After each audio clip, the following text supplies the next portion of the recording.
everyone, welcome back to Sunday Live channel. Thank you so much guys for tuning in. I'm here to update you of what is going to happen on Gomora from the 7th to the 11th of September 2020 on Monday. Dogozo tried to contain the leak of the news, and Pretty finds an unlikely ally in her fight against Sonto. Buhle learns who was behind the leak of the pictures. On Tuesday, Sonto makes a drastic decision that shocks her children, and Dogozo and Buhle struggle to deal with the backlash of a huge scandal. On Wednesday, Dogozo and Buhle find themselves in a precarious position as they get further tangled up in their web of lies. Drama in the Molefe household get escalated as the members are divided on what should be done.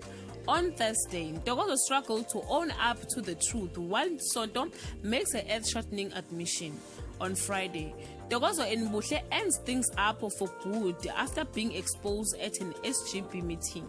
Pretty gets what she wants, but she's not as happy as she would have imagined.